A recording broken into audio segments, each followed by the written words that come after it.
Hello everyone and welcome back to Adventures with Kalive. And with the start of Act 2, I have decided to modify the format of the videos for this series just a little bit. So BG3 has an enormous amount of content. In order to get through it in a timely manner, I will be doing more of a summary approach while still maintaining the details of each area and the quests in them. So in the end, the overall goal is to pack more into each video while not compromising on what it takes to do a full walkthrough. Also, let me know if you prefer this style or the old style in the comments. Alright, so on to the game. In the previous episode, we made it through the shadow-cursed lands and arrived at the Last Light Inn, where we met Jahira. And we also got an update to Gale's quest through Elminster. And Elminster spoke on behalf of the goddess Maestra, who wanted Gale to use the orb within him to destroy the Absolute. And this would ultimately sacrifice Gale, and probably us too. So here we are now, in the Last Light Inn.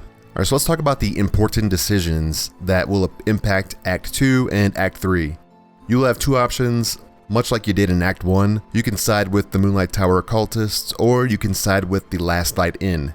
If you decide to side with the cultists, they will want you to retrieve two people, one at Last Light Inn, and the other one is in a temple in the Underdark. You will lose the companionship options for Jahira and Halsin if you decide to go with the cultists. And there could be other issues like Dammon dying, which could cause issues with Karlach's quest. The Last Light Inn will also be destroyed and the Shadow Curse will remain, which will impact the ending of the game. So if you decide to side with the Harpers at the Last Light Inn, you can complete a quest to help Halsin and gain him as a companion. You also have the option to gain Jahira as a companion, as well as another companion in Act 3, which is connected to Jahira. So regardless who you choose, the end of Act 2 will pretty much be the same. It's how you get there that will change, and how Act 3 will look is also going to change. And the final important choice will be directly related to Shadowheart and her quest. You will have two options that will impact her and also the entirety of Act 2. So you can help her fulfill her destiny as a Dark Justicar, which will destroy the Last Light Inn, or you can help her see the light, and this will ultimately save the Last Light Inn and open up other options in Act 3. Alright, so now that we know our options, the first thing we can do here is talk to Dammon. So we can go to the stable area. He will have some updates for us based on what we've seen so far.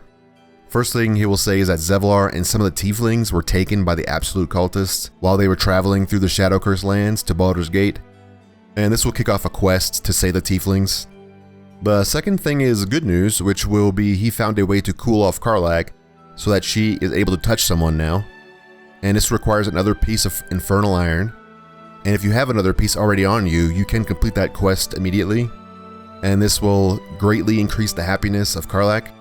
And the last thing he will mention is that the fix for Karlach is temporary, and ultimately Karlach will have to go back to Avernus, or the engine inside of her will kill her. Alright, next thing we can do is go in and see Jahira. So she'll have a lot to say about the situation of the Shadow-Cursed lands. She was there when it happened originally. She'll start off by asking if you want to drink with her, and don't worry, it is safe. She would then go into the story of how they arrived at the Last Light Inn following the Absolute Cultist from Baldur's Gate into this area. And she will mention that while traveling through the lands, she encountered an old enemy that she had thought died 100 years ago. This man is Ketheric Thorn, and he is the leader of the Absolute Cultists. They also found out that he actually is invincible and is unable to die. So Jahira's plan is to use the artifact to infiltrate the Moonrise Tower and find out Ketheric's weakness so that he can be killed. And she also mentions that the reason why they're still alive is because of a Selûnite priestess named Isobel. Isobel is the one that actually created the barrier that protects the Last Light Inn, and she's upstairs maintaining it now.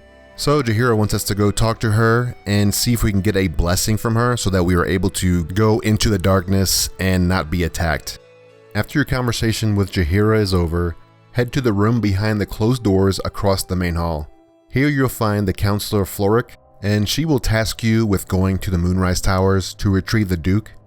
She will also tell you about what has been going on in Baldur's Gate, where the Absolute Cultists have been attacking. She says that Gortash has been holding them off with his Iron Legion, which is a mechanized army. And Gortash is the guy that sold Karlach to the demon Zariel, which she will comment on during the discussion. So Florrick will tell you that she will attempt to go to Baldur's Gate to seek help against the Moonrise Tower, but she does not think she will make it. And if you look past Florrick, you will see a guy on a bed who looks to be sick. This guy is Art Culla, and he is important because if you go to the camp and speak with Halsin, he will tell you that he's looking for someone named Thaniel. If you approach Art and attempt to talk with him, you will see him mumbling the name Thaniel while he's asleep. This will trigger the quest to talk with Halsin and let him know that you have found someone who might know where Thaniel is. Halsin will still be at the camp and he will want to see Art for himself. After talking with Art again, Halsin will tell you that there must be a way to break the curse by finding a sentimental item that will help Art regain his consciousness. So picking up this quest is the first step in curing the shadow curse and gaining Halsin as an ally. After speaking with Halsin about Art, you can now go upstairs and talk with Isobel. The stairs to the second floor is behind Jahira. You can follow the quest markers on the map to find her. We will find her outside on the balcony reinforcing the moon barrier, and you can ask her questions to get further information about her, but you will find out much more later from another source. She will eventually give you the Blessing of Selûne, which will protect you from the lesser version of the Shadow Curse, but she warns that it will not save you from the darker curse around the Moonrise Tower. While the conversation is concluding, you will be interrupted by a man with wings named Marcus. Marcus is a true soul sent to capture Isobel and will want your help. You have the choice to help him or you can help Isobel, and the consequences of losing Isobel were discussed at the beginning of this episode. If you chose to protect Isobel, the fight will be easy overall, but there's a chance you will lose some of the NPCs during this battle. At all costs, you will need to help Isobel and keep her protected, so focus on anyone who's attacking her directly.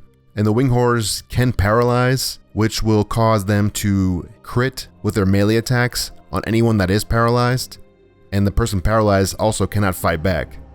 So if Isobel is attacked and paralyzed, you will need to put Sanctuary on her to prevent her from being knocked out. The rest of the fight will require you to clear out the room and then help the rest of the people in the inn. After the fight is done, you will be in a conversation with Jahira and Isobel. They will say that they are shocked that Marcus betrayed them, and Jahira realizes that their whole plan is known now to the Absolute cultists, since they trusted Marcus. And Isobel will tell you that if something happens to her, then everyone in the inn will be dead. And before you leave the area, be sure to loot Marcus's body because he does have a parasite on him, as well as a useful ring. But do be careful because his body is flagged as stealing. Your main task now is to get to the Moonrise Towers, but it will require a special protection to get to it over land. You do have 3 options that you can choose from, and each one of those has their pros and cons. The first is Halsin's suggestion, which is to go to the Grimforge, where you can take an elevator up to the tower. You are still able to access the Grimforge waypoint, however Halsin will leave your camp if you leave the Shadowcurse lands without resolving the issue with Thaniel. So if you want Halsin as a companion, I would not recommend doing this before you complete his quest. The second way to get there is to go back to the meeting point where the goblins are, and you can join up with them and they will take you to the Moonrise Tower with the help of a guide. And the third option is the method that we will do, which is to go to the edge of the barrier where there are a bunch of Harpers. They will tell you that they know of a group of enemies that are making their way to the Moonrise Tower soon, and they have a plan to ambush them along the path, and they will mark your map with the location of the ambush point so that you can help them out. Once you make your way to the ambush point, I would recommend that you get your group set up and put your range characters on the roof of the house. Once you're done getting set up, talk with the lead Harper, which will trigger the start of the fight. You'll see a cutscene where there are goblins and a spider guide approaching. If you wait it out and continue to observe them, you can see that the spider guide will take out one of the goblins for you. After that, you can trigger the ambush and get the jump on the enemy. This fight will most likely lead to the end of several of the Harpers that you came here with. The spider guide is pretty tough. The spider guide has some cleric abilities, and he does have Sanctuary, so he can put that on himself, as well as a very high armor class. So when you're fighting him, you may have to shut off some of your passives, such as Sharpshooter and Great Weapon Master, so that you will be able to hit him more frequently. You can quickly dispatch the goblins, and the orcs will be a little tougher, but you can use the Harpers to attack them while you focus on the spider. Once the fight is done, you can loot the spider guide and discover the moon lantern that he was carrying, which has the ability to push away the curse. You can see that this is how they were able to get through the darkest part of the curse and make it to the Moonrise Tower. And upon closer inspection, you notice that the lantern is talking, and you discovered that there is a pixie inside which provides the magical light. You have the option to either keep the pixie in the lantern or you can set her free. If you do set her free, she will ask what you want in return, and if you tell her that you want to make it through the curse, she will give you a bell which will summon a pixie to bless your group. This blessing is the blessing of the pixie, and it does last until a next long rest, and it does protect you from the darkest part of the curse without the need for anything else.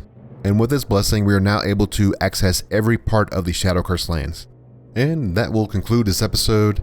So to recap, we spoke with Jahira, and she told us that Ketheric Thorn is the leader of the cult. She also said that he is immortal, and she asked us to find out his weakness and to kill him. We also met with Art Kala, and Halsin believes that he knows how to find Thaniel, who is crucial in lifting the Shadow Curse from this land.